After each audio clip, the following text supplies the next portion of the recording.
Sveiki, ne tik tavo žiūrovai, šiandieną žiniose matysite. Sveiki, šiandieną aš stoviu prie Kauno technikos kolegijos bendrabučio, kur savaitgalį įvyko vagystė. Spalio 10 dieną įvyko Lietuvos studentų atstovybių sąjungos kongresas. Jo metu buvo pristatytos LSAS veiklos ataskaita, finansinė ataskaita bei revizijos komisijos ataskaita. Taip pat buvo išrinktas ir naujas minėtosios organizacijos vadovas.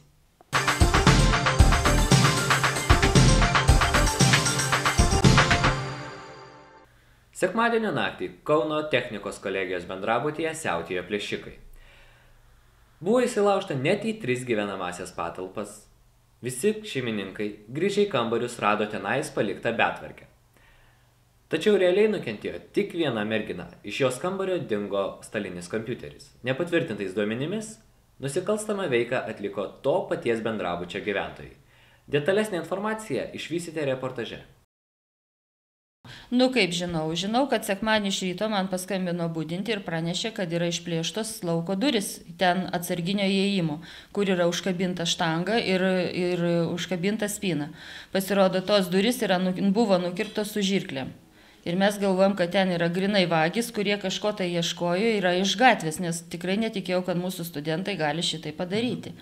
Bet kadangi po pietų išaiškėjo, kad dar buvo sulaužytos spynos, kaip pasakyti, širdelės sulaužytos 5.13, 5.14 ir 5.15 kambario, kur gyvena merginos, ir iš vieno kambario pavogtas kompiuteris, tai tada mes supratom, kad čia viskas yra surišta su bendrabučio šita vagystė.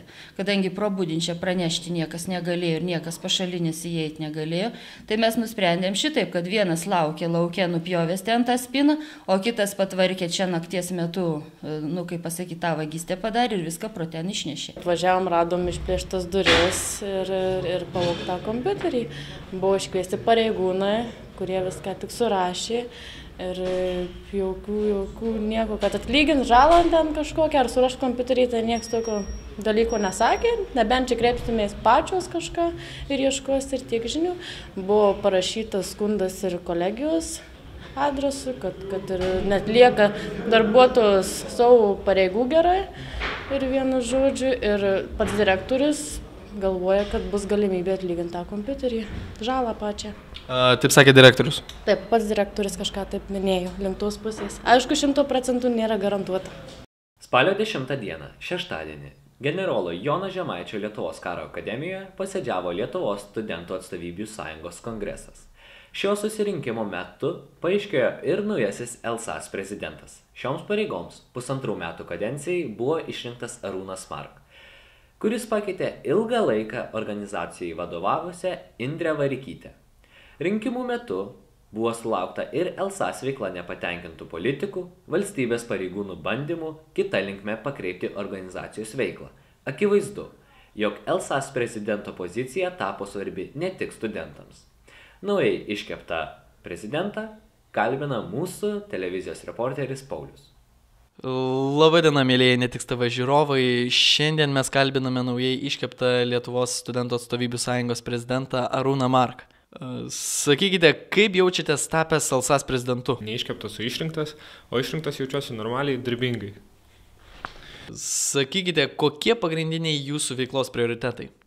Jeigu trumpai, tai vienas pagrindinių yra studentų atstovybių struktūrų stiprinimas ir demokratiškumo plėtimas, siekiant įtraukti kuo daugiau studentų į atstovybių veiklą, į sprendimų priėmimą, kad studentų atstovybės iš tikrųjų galėtų sakyti po metų ir pusantrų, kad mes atstovavom daugumą studentų.